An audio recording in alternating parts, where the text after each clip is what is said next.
Greetings once again, and welcome to my discussion on themes of Animal Farm.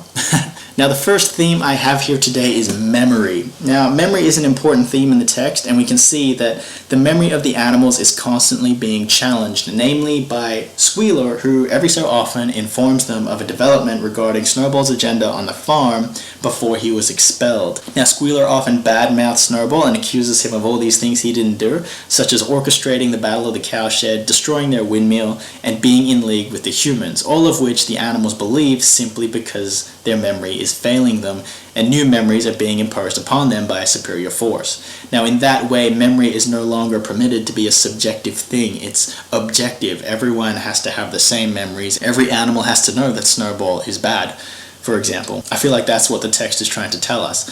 Now, a really good way to think of memory is actually inspired by another text I read, but I think what this other author has to say might really be helpful and help you understand what is trying to be done in Animal Farm.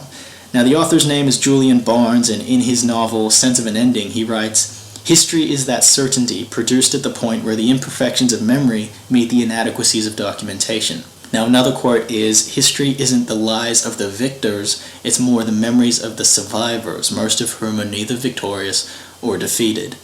Now, this is very much the case in Animal Farm because you have Napoleon and Squealer who are rewriting history to their own ends, and they have the power to do so because they have, in essence, survived, whereas Snowball hasn't because he was chased from the farm.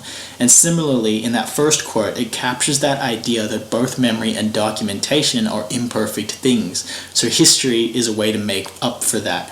History is not genuine certainty, but it becomes certainty because it's how we fill in the blanks. Another theme is corruption. Now, this is a pretty straightforward theme. At the start of the text, Mr. Jones is in control of the farm, and it's quite easy to see that he abuses that power. He neglects the animals. When he does tend to them, he does so with whips. He's a real brute of a person, and he uses his position on the farm to overpower the animals in every way imaginable. Even when he's chased off the farm, the same dynamic still takes place. Snowball postpones this with his genuine leadership, but after he too is chased from the farm, Napoleon and the other pigs seize the power from themselves and are corrupted by it. The power goes to their heads. They assert themselves as the most intelligent, most important creatures, and in their lust for power, they become synonymous with humans. So even though the humans and the pigs are completely different creatures, the text shows us that power can corrupt everything in the same way. It makes people or animals hungry. It makes them almost bloodthirsty for more and more. They become insatiable, and that's the danger of having power, corruption. Now, another theme is folly/intelligence. Now, similar to the theme of memory is the folly and intelligence of the animals on the farm. Now, while it is, of course, wrong for the pigs to subjugate the other animals on the farm, it can be argued that the animals are equally at fault because basically they're too stupid to know what's being done to them. They're too mentally stunted to know that they're being enslaved by the pigs, just as they were by the humans. So in this way, intelligence is in fact thought of to be a distinguishing factor between leaders and followers, between sheep and the shepherd, between dictators and slaves. At first, the animals all share in their folly when they don't know how to read and write and that kind of thing. But when the pigs excel faster than the other animals and take control, they also take advantage of the other animals' inferior intelligence. From this, the text tells us that foolishness can be as destructive to a civilization as the corruption of power, because it's in the midst of folly that revolution becomes impossible. Another theme is dreams. Now, when I say dreams, yes, I am referring to Old Major's dream at the start of the text, reflected in the song he teaches, Beasts of England. Now, his dream is about a human-free utopia and all the animals are equal. But much like I mentioned in my context video, people who dream are essentially people of ideas and not people of actions.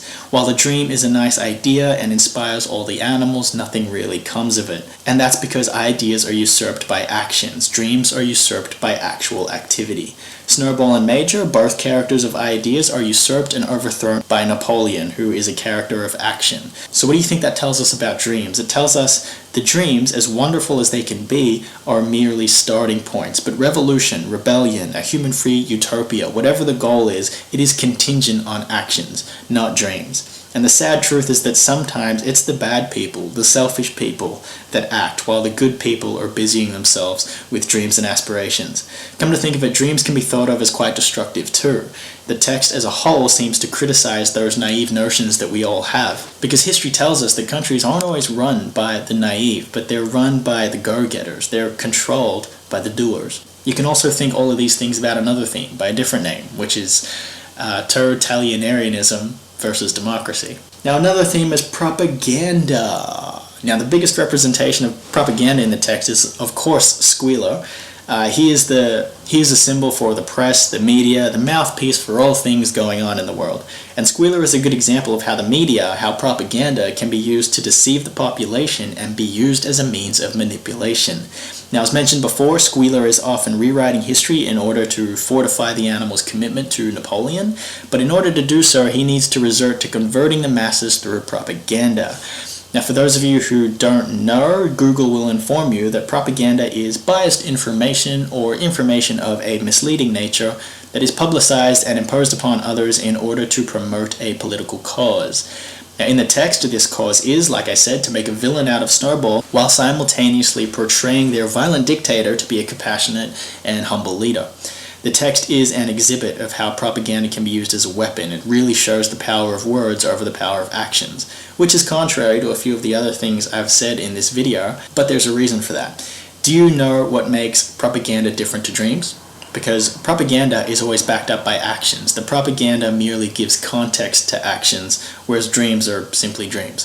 So words can be powerful, but it's the delivery of those words that makes all the difference. Alas, that's all I have time for you today, guys. I hope all these videos helped. If they did, it would be a huge favor to me if you could rate them all as helpful. I'd really appreciate that. Consider it your way of thanking me if you did indeed find this stuff useful.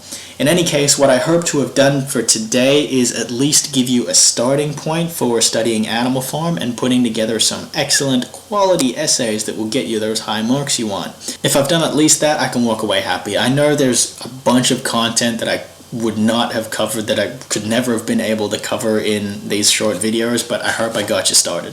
So, take care everyone, I will see you next time. Be sure to check out my other videos on Learning Bird as well as everyone else's videos on Learning Bird. There's some really great stuff. And yeah, all the best with your studies. If there's anything else you need, contact me on my Facebook page, the link for which is here.